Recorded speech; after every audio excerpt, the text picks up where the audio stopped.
Duke escapes 67-66. What a physical game. At times, a very strange game, a sloppy game, a game where at times felt like the Blue Devils were going to pull away.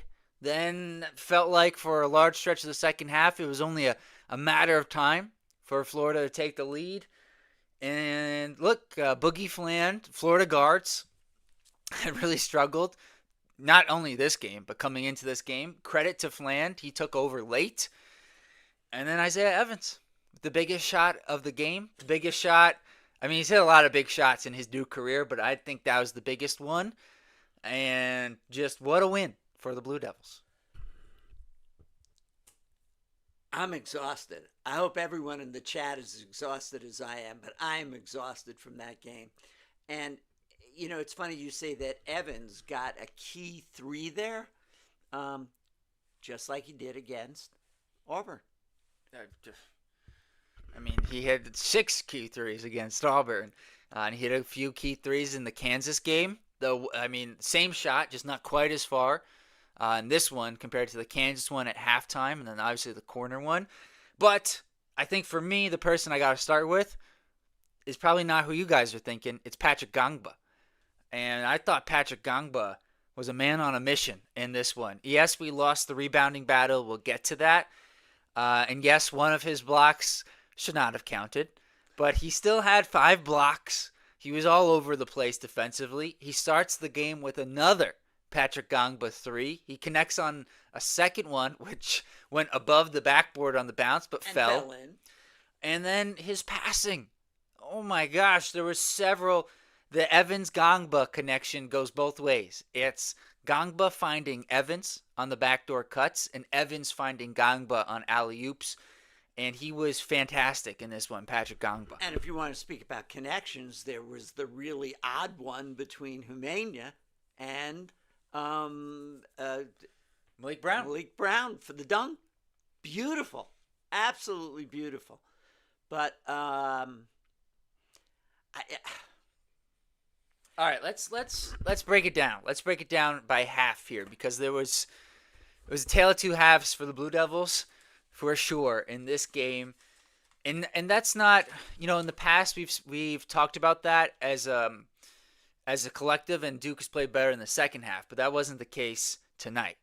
Duke got off to, it was a very close game early on.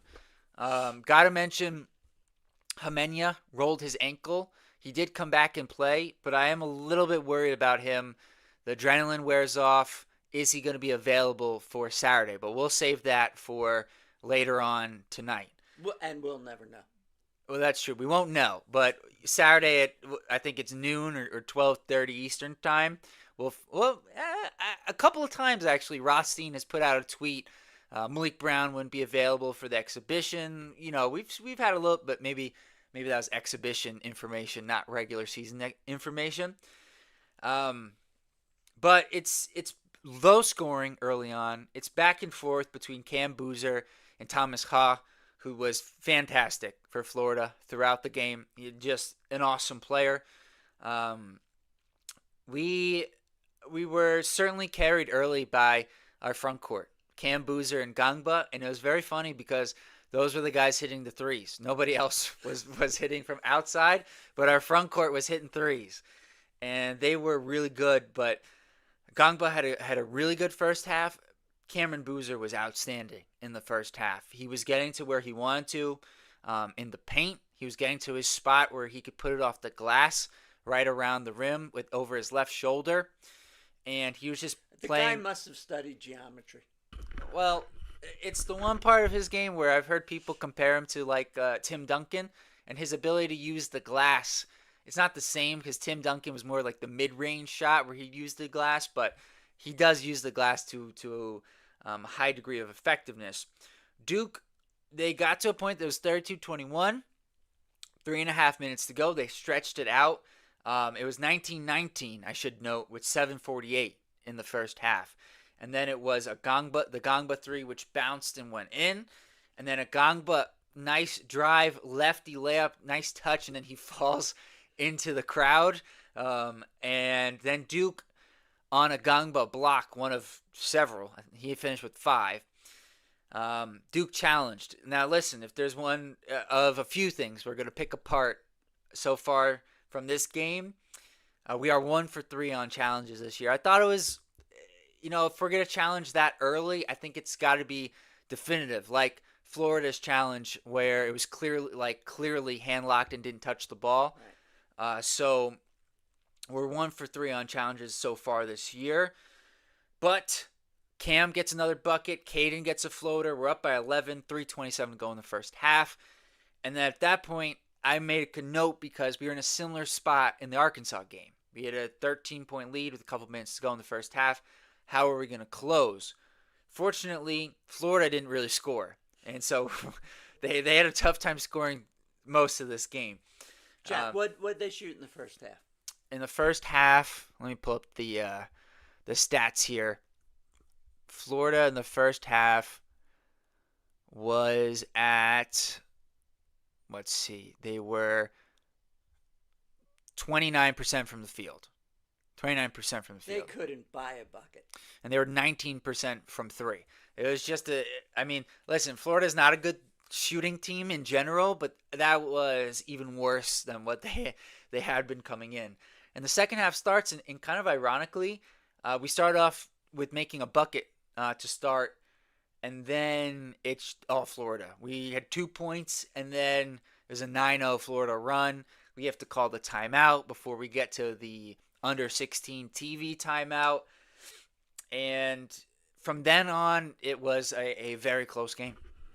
It was close with everyone involved. We got completely out-rebounded, yet I think we finished with 11 blocks, maybe to even 12, which was just incredible. On the one hand, we're getting completely out-rebounded. On the other hand, we're just like going after every shot. And I thought that was great. So we were involved because our defense got us involved. And their Boogie Flan did a terrific job of helping them in the second half with offense. And the refs were involved. And so, and the Cameron Crazies were involved. Everyone was in this game. So, and then it was in true fashion. They hit Boogie Flan hits the 3 to go up at that point by one. No, two. And then we get the ball and... But wait, I want to go back a little bit because it was a tie game, and we were struggling to find offense after Fland had tied it with 2:33 to go, and we were sitting there like, where's our offense going to come from? Cam Boobser, for as great as he was in the first half, and we'll get to the stats, he still had a tremendous game. He wasn't as nearly as efficient in the second half. He was struggling to find his shot. Chinyelu was doing a good job of walling up, making things difficult. And he sets the screen for Evans. Both guys kind of drift towards Evans. He steps out for the three-pointer and nails it. And that was I know Laura suggested, we do the play of the game. And for this one, I was having a tough time as we were going on because I said, all right, that's the play of the game right there. And then as you were about to get to, Flan hits the 3 to put Florida up by 1. And we run that same play for Isaiah Evans that we ran in the Kansas game. And he ends up, it wasn't wide open, but he was open.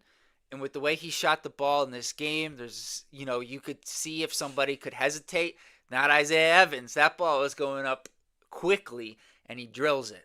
And Duke's up by 1. Boogie Flan gets the ball.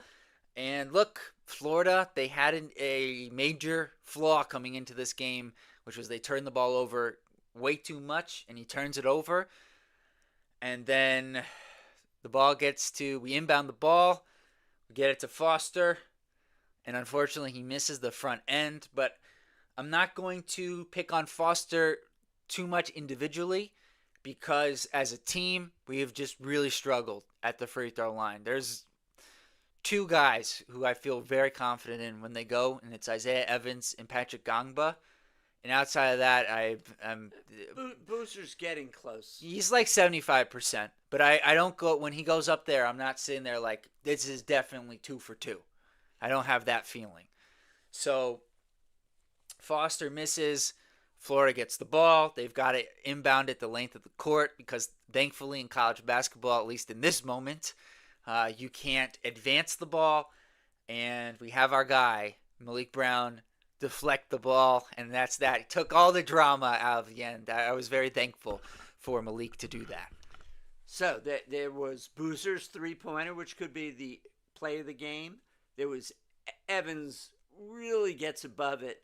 And you could almost make an argument that, but there was so little time on the clock. Yeah. That when Malik deflects it, which is what he does. That's what he does, yeah.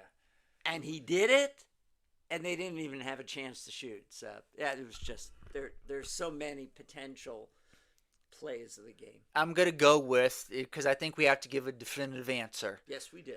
Isaiah Evans 3, because we lose the game. I mean, if he doesn't hit that, we lose the game. So just a phenomenal effort from him. Let's go to the stats, and then I'll do the medals, and then we'll get to you guys in the chat. So stats for Duke. First, I think we got to point out, lost the rebounding battle by 11, and I thought the area which would help us make up that difference would be the turnover battle, and it did not. We were just as bad as Florida.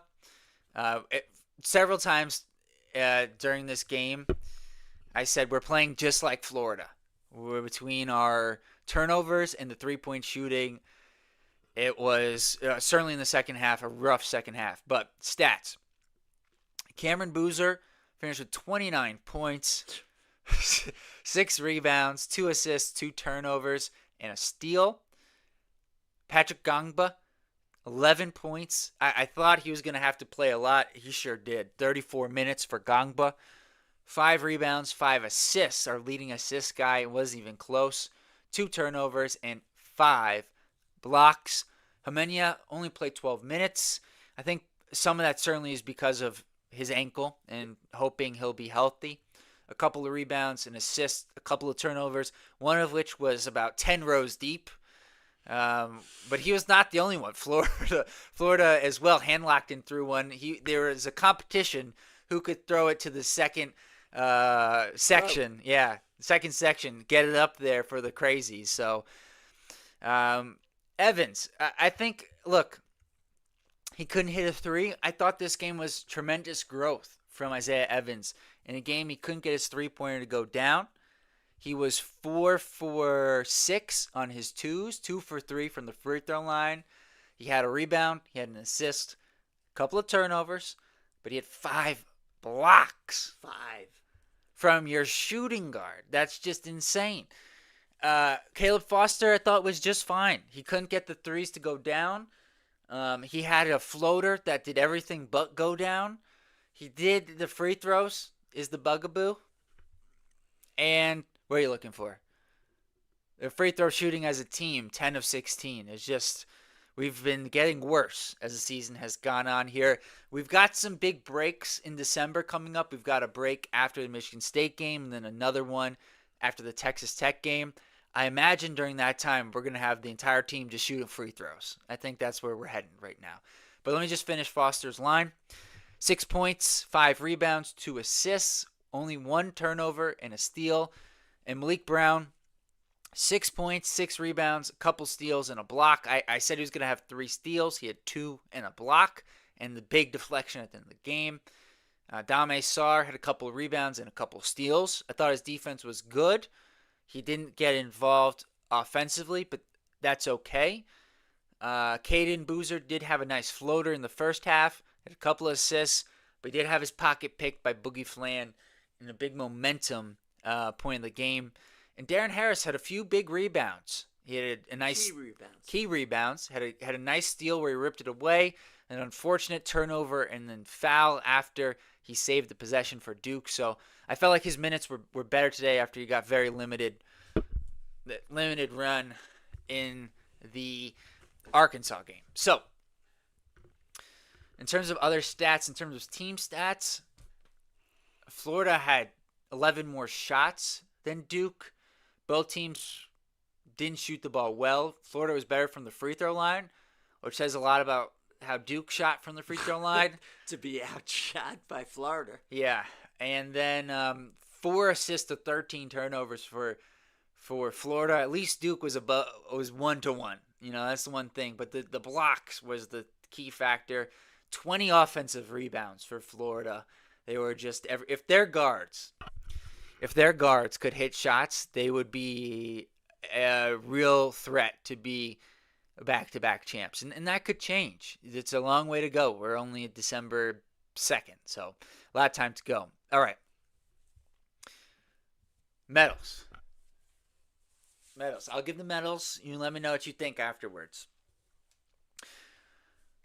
Gold medal, I'm going Patrick Gangba. I know Cameron Boozer scored 29 points, but I thought Gangba's effort in both halves, his passing, the rebounding wasn't where you may hope, but he blocked everything.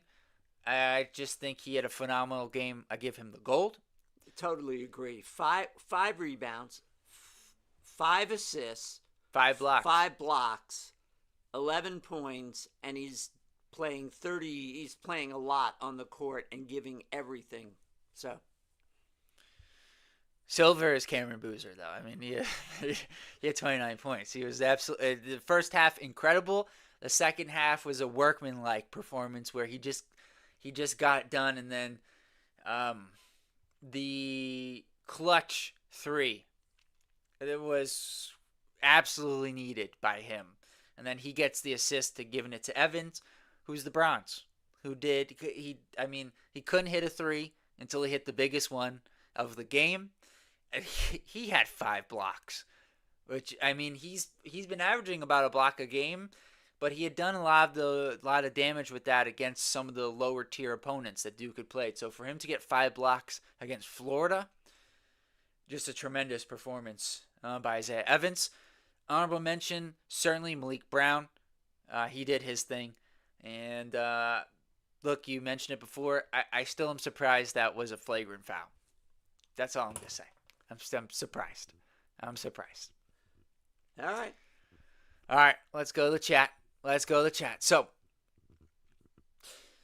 Mr. Moore 007. Good name. Oh boy, went about like I expected. How they blew a 15-point lead is beyond me. I think some of that was Florida regressing to the mean. You kept saying they were going to hit some shots. They were so bad.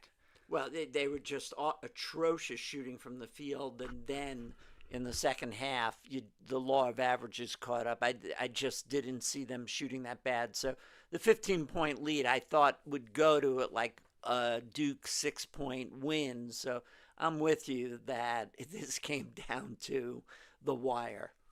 Yeah. ACBC, what's going on? Not to mention Foster got bailed out. He missed 2 important free throws at the end. This could have easily been a Florida win if Boogie Flan did not dribble on his foot. And Foster needs to hit his free throws. This may come to bite back one day. He's supposed to be our captain, and he's a junior. Our guards were terrible in this game. Cam genuinely saved us again. Which ones you want to comment on? Completely agree about Caleb Foster's free throw shooting, and as a team, it's going to come back to bite us because these are the games that you've got to win, and giving away, let's just say conservatively, 3 points at the free throw line, you just shouldn't do it. It's the charity stripe, and Duke is known for this, and you said, Jack, that during that break they'd go in the gym, they'd practice. Clearly what's going on with Caleb Foster is not about practice because his form is good. He'll always hit the second end when he has 2 free throws, and there's something else going on that is about being in the game, being in the moment, and he can't hit the shot. And that's not a good sign, especially as we see, a Florida team here, and we've got to win by 1. But we won, and that's Laura's point here, where she says, I always say I don't care if Duke wins by only one as long as they win. This was a very good test. We needed a close game like this. We've had a lot of tests early on this season. It was good to end up in one where it went down to the wire. I think that's important. And it's good to be on the winning side where you can take some things and learn from it rather than the losing side, of course. And I think for Duke, what we've got to figure out is how can get other guys going offensively, because at times it becomes Cam Boozer, and then we saw in the second half when he was struggling, we got a little bit more from Evans, and okay, this was kind of an occurrence where Cam in the second half, Cam was struggling from the field, Evans wasn't hitting his threes. Where's the offense come from? And I think, we're going to have to figure out, can Homenia give us some more offense? I think he can. Maybe some of that was the ankle. Can we get a little bit more from Caden Boozer off the bench? As the season goes on, can he develop? I think we're going to need to get some more offensive options as the year goes on. I think if you go to the next comment there. Well, hold on. We'll get to that. I want to go in order. ACBC says we're like a cat with 9 lives. It sure felt like that. That's how you become a national champion, by the way. I mean, that's how Florida won last year. That's how we lost. Well, we didn't have 9 lives. We were up by 6, and we had a shot that hit the front of the rim by Flag. Yes, but to ACBC's point, Florida in the tournament almost lost to UConn. They almost lost to Texas Tech, and they could have lost to Houston in the championship game. So it is, but that is, to your point, that's how you win. Joe M., what's going on? Malik Brown with the deflection at the end too. I wasn't looking forward to what Florida had drawn up with 1.5 seconds left. That was a lot of time against a bunch of big players. I agree. You mentioned it. I was happy Haw was inbounding because I didn't want him or Flan shooting it, and that took away one of the two. So, Macaroni Daddy with the 6'7". Yeah, got to hit the meme, 6'7". You don't know what that's about. It's okay. Cam and Malik saved us. Maybe the refs too. I thought the refs. And Gangba. And Evans. But yeah, those 4. Oh, that's a good segue. Shire, I thought we would see it. And he went to it in the last 6 or 7 minutes, the 3 big lineup with Malik, Gangba, and Boozer. Yeah, those are the 3 guys. So, man, he went to it at the end. He saved it, and I thought it was important we got to those 3 guys at the end. Bonnie Crickshank Wallace? Oh, okay. Okay, I appreciate that name. How soon to the post-game press conference? I'm not sure. I usually catch it after it's been posted, so typically pretty close to after the game. Let us know if you guys hear anything from that. Laura says, so far ACC 3, SEC 2. The Syracuse win. Big. Hopefully the ACC wins will continue. Already more wins for the ACC than all of last year. So that's a good start. That's a good start. Techman Dave, we do not have a bench at all. Well, we don't. It's hard to argue with you with Dame Sarr not turning out to be even a starter or a bench player, but in the other circumstances, I mean, well, and that's why they started Homenia, because he had such an incredible floor game, which meant that Sarr was coming off the bench, to your point, didn't give us anything off the bench. And Malik Brown, though, comes off the bench, and I will say, so we have a 6-man rotation at the moment. It's not great. It is not great. Yeah, we at least with Malik, We don't have scoring, but we know that he's given us a lot of defense and passing. And he chipped in 6 points, which for him is a very solid offensive performance. ACBC says, I'm a little worried about this team, to be honest, giving me Sweet 16 vibes. If an opposing team can shut down Cam, I've yet to see an opposing team be able to shut him down. They've slowed him down, but I'm not sure if anybody can shut him down. But what I will say is we end up in a tight game and it ends up with free throws. As of right now, I'm not confident. And that's how I could see us exiting early. Techman Dave, team shut down Cam. That's it for this team offensively. Okay. Yeah, we've got to find more options. Brandon Barklek, refs decided the game way back in the first half. No call on the blatant goaltend led to a run-out layup. Don't even need the 4-point swing. 2 just for the goaltend wins it. And that's to me where I will go on the refs, because I didn't think the refs had a great game in this one. I know you disagree, but I didn't think after I thought the first half Duke certainly got the goaltend for sure, and I was a little confused how the Foster 3 counted, but I thought in the second half I was a little confused. They called a foul on Hamenia when he got, it seemed to me, all ball on Ha, and that led to 2 points for Florida. And then I was surprised that they called the flagrant on Malik Brown. So I thought the first half it favored Florida, or Duke, sorry. Definitely favored Duke in the first half. And then the second half I thought it favored Florida. It was a very physical game, and it was, in fairness to the refs, a tough game to officiate. I agree. But let's stay in the chat there for a sec. So ACBC says, as a Duke fan, I admit that Florida was robbed. The refs did help us in this one. Florida would beat us on a neutral court. All right. So if we're gonna say that, well, not say, it was an obviously horrible call when Gangba goaltended, and I'll also say that if we hit our free throws, then we do win. So that's why basketball's a great game. True. And then Brandon Barklek and I know ACBC are talking about this. Like, it was a little confusing to me as well how Duke ended up with another home game in the ACC SEC challenge after having the home game last year with Auburn. I don't know, and maybe you guys can tell me if Florida was at home as well last year. Because that, if they were on the road, then this makes absolutely no sense. If they were home too, then I could see maybe there was a coin flip or something. But it did seem strange to me when it was scheduled that this was a home game for Duke.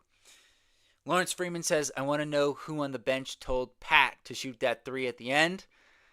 Yeah, he was open.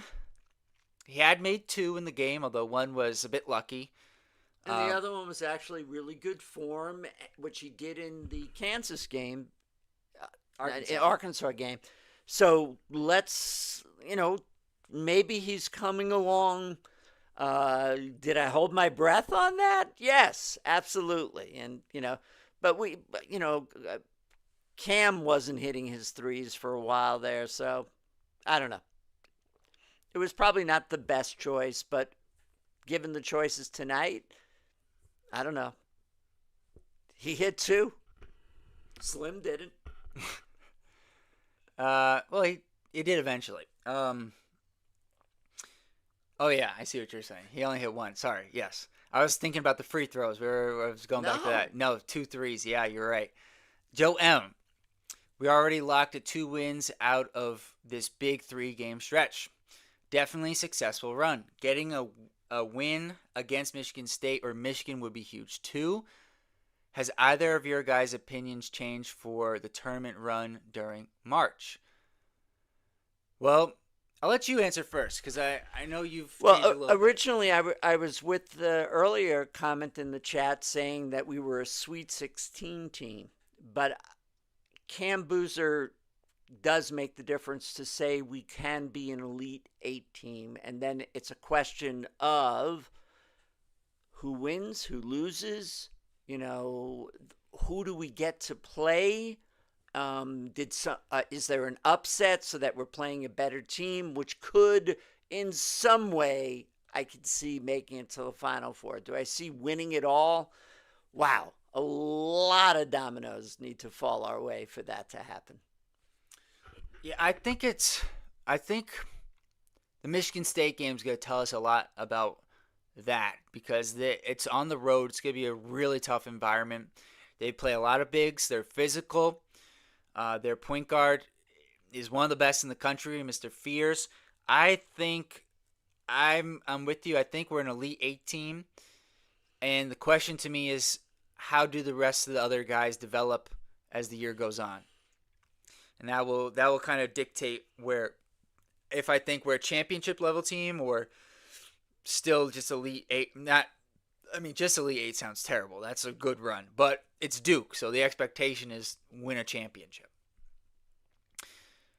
Well, yeah. I loved.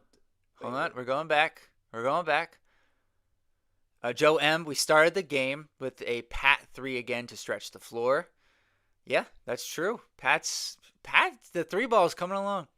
And Ryan Jones, I have no voice. I smell like body odor from sweating. My ears are ringing from how loud Cameron's was tonight, but a win is a win.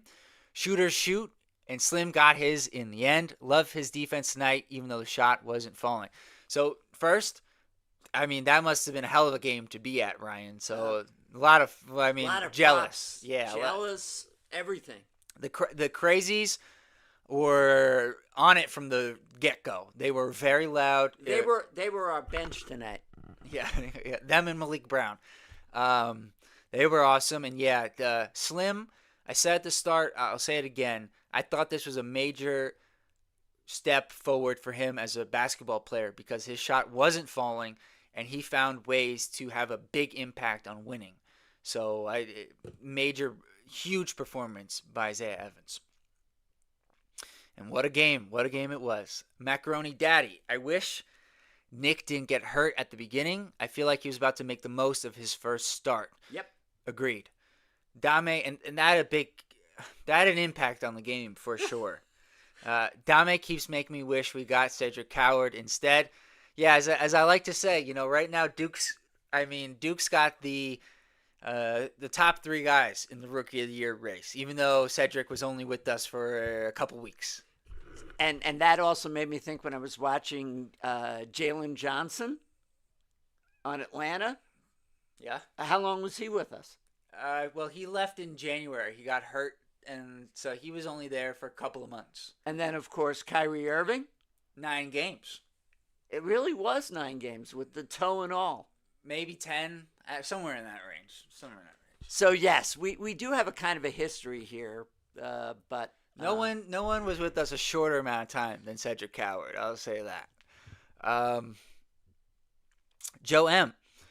Boozer 3s to stretch the floor 2. Not sure how I feel about Boozer's perimeter defense yet. I think it's okay. I don't think it's the need to switch. He missed the switch in the second half. He had an opportunity to... Which time?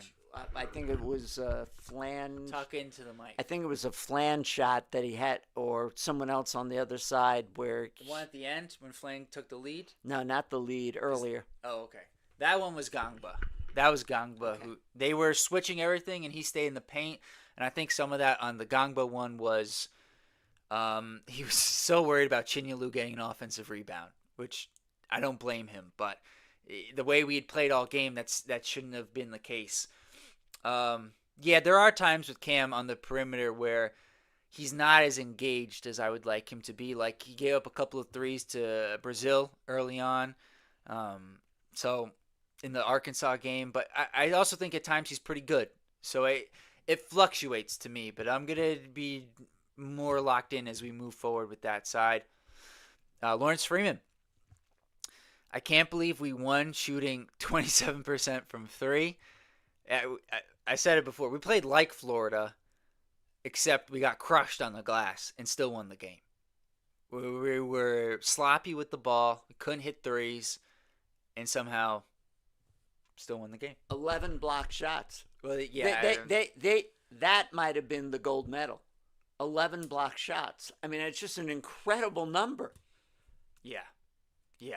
With half of those coming from one of your guards. It's just I don't know what to say about that. Isaiah Evans, I mean, we've said it a lot, but what a great performance when you don't do what you do best. Isaiah 1 for 8 from three, macaroni daddy, but man, that one was huge. It couldn't have been any bigger. It couldn't have been any bigger. And Michael Bakhtiar, I'm still pulling out my hair. Oh, hello. Hello to you. NCQ dog, definitely not a flagrant. I'm with you there. Michael Bakhtiar, can someone please tell me why it was a double flagrant one with Big Pat getting elbowed? My bar didn't have sound, so I couldn't tell the reason. So you try to explain it. Yeah, because I thought that was a flagrant. Well, if you're going to be consistent. Well, listen, you're the one who's giving more credit to the refs in this game, but I'm going to defend them on this one. By my understanding of the rules, they call it a dead ball technical foul because they had already said Gangba had committed a common foul. And then what they're saying is then Ha elbows him in the face. So it's not a flagrant because it was already a dead ball. And so therefore it ends up as 2 free throws for Florida and 2 for Duke, which to me goes back to I felt like, yes, Duke got the goaltend, but things were evened out in the second half, in my opinion. And there was a lot of time also after that goaltend happened. So I don't think – look, I didn't think the refs were great, but I also didn't think they decided it. And I know a lot of people are going to say the refs were in Duke's favor, and I get that. They got a couple of calls. But I also felt like Florida got a couple of calls. So I didn't think it was extremely one-sided. The Duke turnovers, we hurt ourselves. We shot poorly from three, as everyone said. In many ways, we hurt ourselves, and it was not the refs. Swisher, what's going on? We had a lot of good talk on the preview. Florida is the best rebounding team in the country, 20 offensive rebounds to our 11. Yep. Yeah, 100%. We got killed on the glass. Duke's defense saved us. Yeah. And these close games early in the season shows the will to win. They were trying the Grant Hill to Leitner shot. It's exactly what I was thinking as well. Joe M., it was such a low-scoring game. Watching the UNC versus Kentucky game, and they are playing a lot faster than we were. Wish we could pass the ball quicker and get some good offense going sometimes. I think part of that, though, in this game was just the size of Florida's front court, where it's just very difficult to get the ball inside, which slowed the game down, I felt like. ACBC, I really like the three big lineup: Pat, Cam, Malik, Isaiah, Caden, or Caleb. For now, I would say Caleb. North Carolina can lose, though. That's okay. From Swisher. Credit to Ryan Jones. Credit to John for matching Florida's size and going three bigs. Didn't see that. It was one of the few things I got right coming into this one. Swisher, we have a bench. It's early. I do think guys are going to come around. There's a lot of potential on the bench. So I'm not looking at the bench like, what was it? A couple of years ago, it was like Ryan Young, Jalen Blakes. Foster had gotten hurt towards the end of the season. We had like nobody. So it's certainly better than that year for sure. ACBC, I like Darren's performance today. He had a steal, I believe, and 3 rebounds. Where he hustled after the ball. So that's a really, I think he gave us certainly better than Arkansas, and he was important when he was on the court. Still only played him 11 minutes or 13 minutes. I think less, but right around there. Laura, Laura says, hopefully Saturday we can have Duke win on the basketball court and the football field. Would be a big day. Swisher, Boozer is rated as the number one player in the country, and Pat is number 3. Bart Torvik ratings. Wow. I didn't realize Pat. I knew Boozer was number 1. I didn't realize Pat was so high. He's been tremendous. And he's getting better each game. He's added the 3 ball. Now he's blocking everything. He's getting better each game. Swisher, Florida was in the bonus, not Duke. Oh, Florida was at home last year. Thanks, Laura. So I know, Golden was complaining. I didn't quite get it, but if both teams were home last year, I kind of get the point. I think we had a Florida fan in here that, Florida won the national championship. They should get a home game in the challenge. I'm not opposed to that, but if both teams were at home last year, I kind of it makes a little bit more sense. But I thought this was going to be a Florida home game. Thanks for that information, Laura. Swisher, both teams shot bad. Duke hoops, what's going on? Blowing a literal 15-point lead is concerning, but the fact they built that type of cushion in the first place is impressive. It's a good point. And it's very similar to the Arkansas game. They built a 13, 14-point lead in that one. They lost the lead for larger stretches in that one, and then came back and win it, which I think is a really positive sign. You'd like for them to not have to lose these double-digit leads, but the fact that they're resilient enough to come back and close these games with wins is a really good sign. Swisher, Duke will have a title ceiling. Last year, Duke lost by 2 by this point. If Sarr finds his offense, it adds to the ceiling. Yeah, so I don't think this counts as putting money in the jar because he brought it up. Swisher brought it up. But yeah, last year, these games Duke was losing by a couple of points. So I do think it's a positive that Duke's winning these games. And then as far as the title ceiling, we're going to get a real good glimpse at that with the Michigan State game. And then certainly in February, we'll know for sure when we play Michigan if they're still playing at this level, which I think they won't be beating teams by 40 points anymore, but they're still going to be really good. And we're going to get some good tests. And Louisville certainly could be a good test. So I think we certainly will have that possibility to have a title ceiling. But as of right now, I'm at Elite 8, which is not far off. Jordan Smith was there too. So was Caden Pierce, the Princeton transfer. We'll see. I think Jordan Smith is going to come to Duke, but he may be looking to see what guards leave. I know he's waiting until the spring commitment time. That's not the right word. The spring window. That's the word I'm looking for to make his decision. So, Joe M. Hope Sarr finds his offense soon. ACBC, a couple of their guys also poked the ball away from Cam. Cam needs to be more alert. Yeah, he had a rough stretch.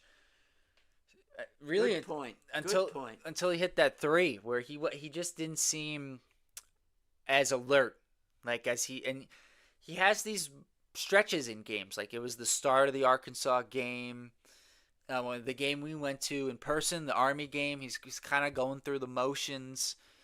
Yeah, it's a good point. It's it's a good thing. We win the game by 1, and almost everybody has something that they can work on. So I think there's a lot of lessons and positives that we can work on. Before we get to the big game, both undefeated teams. Michigan State beat Iowa, a good Iowa team. So that's going to be a ton of fun Saturday afternoon. ACBC, this game genuinely felt like a loss, but I'm so happy we won. Yeah. And Michael Bakhtiar, they out-rebounded us by 11. Second half, they outscored us by 11. Yeah. It was ugly. I don't know what other word I would use. We were out rebounded. We turned it over just as much as they did, and yet, thanks to Isaiah Evans and Cam Boozer hitting some key threes down the stretch, and Big Pat. Big Pat making big plays throughout the game, and Malik Brown with a couple deflections, we won the game. And to Laura's point earlier, we win a game by one, especially against a team like Florida. We win this game by 31. A win's a win, and it looks the same at the end of the year. And it's a good learning opportunity for the guys, and it's something, I think that they can use, moving forward when we're in close games. Anything you want to add? I I'd say I was a little tired from watching at the end of that game, but it, it, it is precisely the kind of game we can quibble about all the turnovers, the ref calls this, but it's down to the final second. It's gut check time. What happens? And Slim does what Slim just is capable of doing. They get a ball dribbled off the foot, and then a deflection by Malik Brown. And so that is what you play these games for, to know what happens when it's on the line. So, And should have done this about an hour ago, but please like this video. Subscribe to the channel. We're almost at 2,030 subscribers. We're marching to 2,100. We're going to be doing post games and previews for all the Duke games, mixed in some analysis as well. In between, we'll have our preview out for the Michigan State game Thursday afternoon, evening, sometime there. So we won't see you guys tomorrow, unless maybe I'll get some analysis going. But final comment here from Swisher. It sort of played out like the Arkansas game. It sure did. It was a lot of parallels. We opened up a double-digit lead. Arkansas game, it happened a little bit earlier, where Arkansas makes the run just before the end of the first half. Florida does it just at the start of the second half. There's a lot of similarities, and then Duke ends up holding on. The only difference was Duke was able to stretch the lead at the end. A couple more, I guess, while we're here. Joe M., thank you for the show. Thanks for joining us as always, Joe. We really appreciate you. completely. And we're also thinking about, if you guys are interested, drop your comments on a future video. But if you guys want to come on, we're going to do some fan-driven shows. So if you guys are interested in joining the show, let us know in the comments. We're looking into how to make it happen. The Hari 75, guys, is Florida a top 20 team? I feel like Gators are overrated. I think it's really more a question of them figuring it out than them being overrated. They're big. They're the number one rebounding team in the country. And Boogie Flan all of a sudden had a tremendous second half. And so as the guards figure it out more, no, they're not overrated from my point of view. I mean, that's why we love the chat. You have raised a good question. Are they a top 20 team? Look, they went into Cameron, and in a game that Duke had a 15-point lead, they could have folded, and they didn't. So I would say that they are a top 20 team. I mean, even if their guards continue to play like they have, because of their front court, they're a top 20 team. If their guards and Boogie Flan is able to build off of this performance, they're a top 10 team, in my opinion, because their front court is just unbelievable. Thomas Haw is ridiculously good. Condon's good. Chinyalu is just difficult to deal with. Hanlockton gives them good minutes. And then there's that guy on the bench. Rue? Yeah. Well, he doesn't play, but he's 7'9". They're just enormous as a team. Swisher says last year they knew it was going to flag. In the end, I didn't know who was taking that last shot. Agreed. It's a very good point. And it could be something that helps Duke, where last year everyone knew the ball was going to flag, where this year there's more options, but I would like to know who the ball's going to. And I think Duke has a little bit of something between Evans and Boozer in the late shot clock situations. We'll see if they can continue to build on that if they get another opportunity. Closing thoughts? Love the game. Love, actually, is it always easier to watch when we win by 15? Absolutely. In a close game that we did win the game by one, it's an important win. So, very important win. Good to be going into Michigan State with this one under our belt. It would have felt like we would have needed that one a bit more. I think we can go into that one a little bit freer, having won these two games, the Arkansas game and now the Florida game. And let's see, battle of undefeated teams, battle of top 10 teams in East Lansing. It's going to be a lot of fun Saturday afternoon. We'll drop the preview for you guys Thursday, and we'll see you guys post game Saturday afternoon. Until then, peace. peace.